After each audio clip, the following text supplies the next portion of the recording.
Hi friends, പുതിയ ഒരിതിലേക്ക് എല്ലാവർക്കും സ്വാഗതം. അപ്പോൾ ഇന്നെന്ന് വെച്ചാൽ പുതിയൊരു റിക്രൂട്ട്മെൻറ്റ് നോട്ടിഫിക്കേഷൻ വീഡിയോയുമായിട്ടാണ് വന്നത്. അതായത് എല്ലാവരും കാത്തിരുന്ന 2025 UPSCയുടെ CAPF സെൻട്രൽ ആർമഡ് പോലീസ് ഫോഴ്സിലേക്കുള്ള അസിസ്റ്റൻറ്റ് കമാൻഡ് നോട്ടിഫിക്കേഷൻ നിലവിൽ പബ്ലിഷ് ചെയ്തിരിക്കുകയാണ്. അപ്പോൾ ഈ ഒരു റിക്രൂട്ട്മെൻറ്റ് കൂടുതൽ ഡീറ്റെയിൽസ് ആയിരിക്കും നമ്മൾ ഇന്നത്തെ ഈ ഒരു വീഡിയോയിൽ നോക്കാൻ പോകുന്നത്. അപ്പോൾ നിങ്ങൾ ആ ഒരു വീഡിയോ അവസാനം വരെ കാണുക. അപ്പോൾ BSF, CRPF, CSF, ITBP, SSBയിലൊക്കെ ഒരു ജോലി ആഗ്രഹിക്കുന്നവരാണെന്നുണ്ടെങ്കിൽ തീർച്ചയായിട്ടും ഈ ഒരു അവസരം ഉപയോഗപ്പെടുത്തുക. അതുപോലെ തന്നെ നിങ്ങളുടെ ഫ്രണ്ട്സ് ആരെങ്കിലും ഇത്തരത്തിലുള്ള ഫോഴ്സുകളിൽ ജോലി ആഗ്രഹിക്കുന്നുണ്ടെങ്കിൽ ഈ ഒരു വീഡിയോ അവരിലേക്കും ഷെയർ ചെയ്ത് കൊടുക്കുക. ഇത്തരത്തിലുള്ള കൂടുതൽ വീഡിയോകൾക്കായി ചാനൽ സബ്സ്ക്രൈബ് ചെയ്യുക. സബ്സ്ക്രിപ്ഷൻ വരുന്ന ബെല്ലൈക്കണിൽ ഓൾ ഇനേബിൾ ചെയ്താൽ മാത്രമായിരിക്കും ഇത്തരത്തിലുള്ള കൂടുതൽ വീഡിയോസ് നിങ്ങളുടെ ഫോണിൽ നോട്ടിഫിക്കേഷനെ ലഭിക്കുകയുള്ളൂ. അതുപോലെ തന്നെ നമ്മുടെ ടെലിഗ്രാം, വാട്സാപ്പ് ഗ്രൂപ്പിലേക്ക് ജോയിൻ ചെയ്യാൻ ആഗ്രഹിക്കുന്നുണ്ടെങ്കിൽ ജോയിൻ ചെയ്യുക. ലിങ്ക് താഴെ ഡിസ്ക്രിപ്ഷൻ ബോക്സിലുണ്ടായിരിക്കുന്നതാണ്. നമുക്ക് കാര്യത്തിലേക്ക് കടക്കാം. സെൻട്രൽ ആർമഡ് പോലീസ് ഫോഴ്സിലേക്കുള്ള അസിസ്റ്റൻറ്റ് കമാൻഡ് നോട്ടിഫിക്കേഷനാണ് നിലവിൽ വന്നിരിക്കുന്നത്. ഇതിലേക്ക് മെയിൽസിനും അതുപോലെ തന്നെ ഫീമെയിൽസിനും ഒരുപോലെ അപേക്ഷിക്കാൻ സാധിക്കുന്നതാണ്.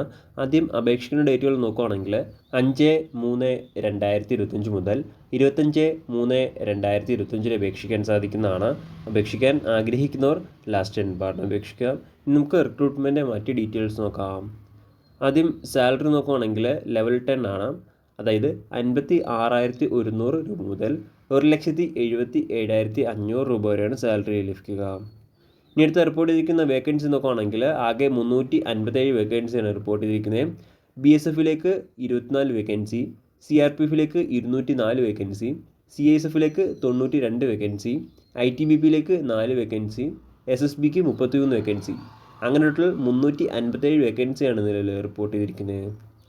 ഇനി അടുത്ത ഈ ഒരു റിക്രൂട്ട്മെൻറ്റിലേക്ക് അപേക്ഷിക്കാനുള്ള ഏജ് ലിമിറ്റ് നോക്കുകയാണെങ്കിൽ 20 വയസ്സിനും 25 വയസ്സിനും ഇടയിലുള്ളവർക്കാണ് അപേക്ഷിക്കാൻ സാധിക്കുക. 1 ഓഗസ്റ്റ് 2025 ഈ ഒരു ഡേറ്റ് അടിസ്ഥാനമാക്കിയിട്ടാണ് 20 വയസ്സും അതുപോലെ തന്നെ 25 വയസ്സും കണക്കാക്കപ്പെടുക. അപേക്ഷിക്കാനുള്ള കൃത്യമായിട്ടുള്ള ഡേറ്റ് ഓഫ് ബർത്ത് നോക്കുകയാണെങ്കിൽ 2 ഓഗസ്റ്റ് 2000-നും 1 ഓഗസ്റ്റ് 2005-നും ഈ ഒരു ഡേറ്റ് ഓഫ് ബർത്തിലും ഈ ഒരു ഡേറ്റ് ഓഫ് ബർത്തിൽക്കിടയിലും ജനിച്ചവർക്കാണ് അപേക്ഷിക്കാൻ സാധിക്കുക. അതുപോലെ തന്നെ OBC കാൻഡിഡേറ്റ്സിന് 3 വർഷം വരെയും SSC ST കാൻഡിഡേറ്റ്സിന് 5 വർഷം വരെയും ഏജ് റിലാക്സേഷൻ ഉണ്ടായിരിക്കുന്നതാണ്. ഇനി അടുത്ത് അപേക്ഷിക്കാനുള്ള എഡ്യൂക്കേഷൻ ക്വാളിഫിക്കേഷൻ നോക്കുകയാണെങ്കിൽ ഡിഗ്രി ഉള്ളവർക്ക് അപേക്ഷിക്കാൻ സാധിക്കുന്നതാണ്. ഏതൊരു വിഷയത്തിൽ ഡിഗ്രി ഉള്ളവർക്കും അപേക്ഷിക്കാം. കൃത്യമായിട്ടുള്ള സബ്ജക്റ്റോ അല്ലെങ്കിൽ സ്ട്രീമോ കാര്യങ്ങളൊന്നും പറയുന്നില്ല. ഏതൊരു വിഷയത്തിൽ ഡിഗ്രി ഉള്ളവർക്കും അപേക്ഷിക്കാൻ സാധിക്കുന്നതാണ്. ഇനി അടുത്ത ഈ ഒരു റിക്രൂട്ട്മെൻറ്റ് സെലക്ഷൻ പ്രൊസീജിയർ എങ്ങനെ നോക്കുകയാണെങ്കിൽ ആദ്യം എക്സാമിനേഷനാണ്. എക്സാമിനേഷൻ പാസ്സാവുന്നവർക്ക് ഫിസിക്കൽ ടെസ്റ്റ്, അതുപോലെ തന്നെ ഫിസിക്കൽ സ്റ്റാൻഡേർഡ് ടെസ്റ്റ്, അതിനുശേഷം ഇൻ്റർവ്യൂ ആൻഡ് പേഴ്സണാലിറ്റി ടെസ്റ്റ്, അതിനുശേഷം ഫൈനൽ ലിസ്റ്റ്. ഇങ്ങനെയാണ് ഈ ഒരു റിക്രൂട്ട്മെൻറ്റ് സെലക്ഷൻ പ്രൊസീജിയർ. ഇനി അടുത്ത ഈ ഒരു റിക്രൂട്ട്മെൻറ്റിലേക്ക് അപേക്ഷിക്കാനുള്ള ഫിസിക്കൽ സ്റ്റാൻഡേർഡ്സ് നോക്കുകയാണെങ്കിൽ അപേക്ഷിക്കുന്ന മെയിൽ കാൻഡിഡേറ്റ്സിന് ഹൈറ്റ് മിനിമം 165 സെൻറ്റിമീറ്റർ ഉണ്ടായിരിക്കേണ്ടതാണ്.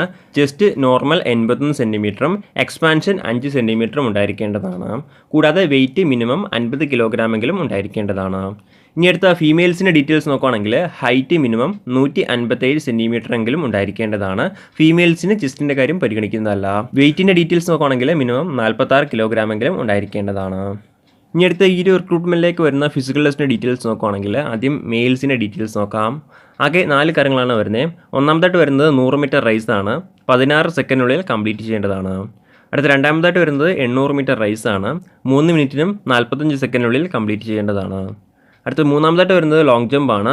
3.5 മീറ്റർ ചാടിക്കടക്കേണ്ടതുണ്ട്. അതിനായിട്ട് 3 ചാൻസ് വരെ അനുവദിച്ച് തരുന്നതാണ്. അടുത്ത നാലാമതായിട്ട് വരുന്നത് ഷോർട്ട് പുട്ടാണ്. 7.26 കിലോഗ്രാമുള്ള ഷോർട്ട് പുട്ട് 4.5 മീറ്റർ ദൂരത്തിൽ കൂടുതൽ എറിയേണ്ടതാണ്. ഇങ്ങനെ 4 കാര്യങ്ങളാണ് മെയിൽസിന് റിക്രൂട്ട്മെൻറ്റ് ഫിസിക്കൽ ടെസ്റ്റിൽ വരുന്നത്.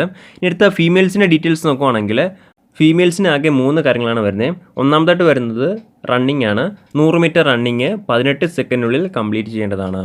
അടുത്ത രണ്ടാമതായിട്ട് വരുന്നത് 800 മീറ്റർ റേസ് ആണ്. 4 മിനിറ്റിനും 45 സെക്കൻഡിനുള്ളിൽ കംപ്ലീറ്റ് ചെയ്യേണ്ടതാണ്. അടുത്ത മൂന്നാമതായിട്ട് വരുന്നത് ലോങ് ജമ്പ് ആണ്.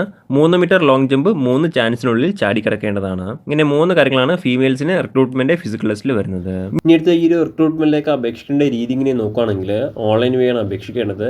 ഓൺലൈൻ വഴി www.upsconline.nic.in ഈ ഒരു സൈറ്റ് വഴിയാണ് അപേക്ഷിക്കേണ്ടത്. ഈ ഒരു സൈറ്റ് വഴി അപേക്ഷിക്കാനുള്ള അവസാന തീയതി നോക്കുകയാണെങ്കിൽ 25/3/2025 അപേക്ഷിക്കാൻ സാധിക്കുന്നതാണ്. അപേക്ഷിക്കാൻ ആഗ്രഹിക്കുന്നവർ ലാസ്റ്റ് പാർട്ട് അപേക്ഷിക്കുക.